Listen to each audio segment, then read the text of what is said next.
بسم اللہ الرحمن الرحیم۔ السلام علیکم پیارے بچوں، کیسے ہیں آپ سب؟ امید کرتی ہوں آپ سب خیریت سے ہوں گے۔ الحمدللہ میں بھی اللہ کے فضل و کرم سے خیریت سے ہوں۔ پیارے بچوں، آپ جانتے ہیں کہ سابقہ سبق میں آپ نے نظم میں سے پسندیدہ شعر تلاش کر کے لکھا تھا، اور اس کے علاوہ آپ نے 4 ایسی باتیں لکھی جن سے اللہ تعالیٰ خوش ہوتے ہیں، اور 4 ایسی باتیں بھی لکھیں جو اللہ تعالیٰ کو پسند نہیں ہیں۔ امید کرتی ہوں اب آپ ان باتوں پر عمل بھی کریں گے۔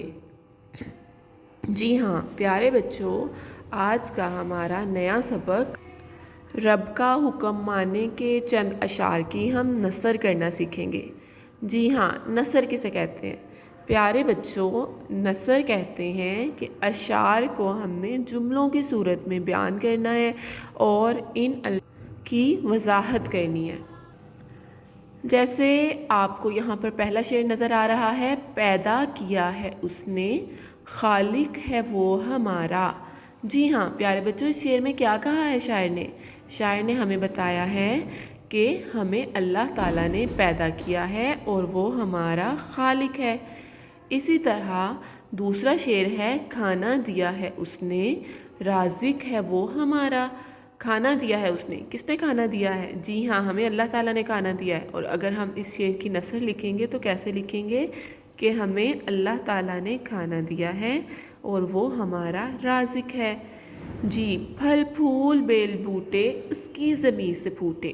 اگر ہم اس شعر کی نثر لکھیں تو کیسے لکھیں گے؟ ہم لکھیں گے کہ اللہ تعالیٰ کی زمین سے پھل پھول اگے ہیں اور یہ تمام پودے اس کی زمین سے نکلے ہیں یا پھوٹے ہیں۔ ٹھیک ہے، ہم نے مزے خوشی سے ان نعمتوں کے لوٹے۔ ہم نے مزے خوشی سے، تو اس شعر کی نثر کیسے کریں گے کہ اس شعر میں شاعر لکھتے ہیں کہ ہم نے اللہ تعالیٰ کی نعمتوں کے مزے خوشی سے لوٹے ہیں۔ جی، امید کرتی ہوں پیارے بچوں آپ کو سمجھ آ چکی ہوگی۔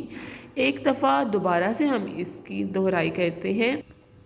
جی پیارے بچوں، اب آپ اس کو لکھا ہوا دیکھ سکتے ہیں، نثر بنانا۔ جب شعر کو جملوں میں لکھا جائے تو اسے نثر بنانا کہتے ہیں۔ جی ہاں، اب آپ نے یہ یاد رکھنا ہے کہ نثر بنانا کسے کہتے ہیں؟ جب شعر کو جملوں میں لکھا جائے تو اسے نثر بنانا کہتے ہیں۔ جی، اب آپ کے سامنے پہلا شعر ہے کہ پیدا کیا ہے اس نے، خالق ہے وہ ہمارا۔ جی پیارے بچوں، آپ دیکھ سکتے ہیں کہ اس کی نثر ہم کیسے کریں گے کہ اللہ تعالیٰ نے ہمیں پیدا کیا ہے، وہ ہمارا خالق ہے۔ تو اب آپ کا گھر کا کام کیا ہوا کہ آپ نے جس طرح ہم نے ابھی پہلے شعر کی نثر لکھی، اب آپ دوسرے شعر کی نثر اپنی کاپی میں لکھیں گے۔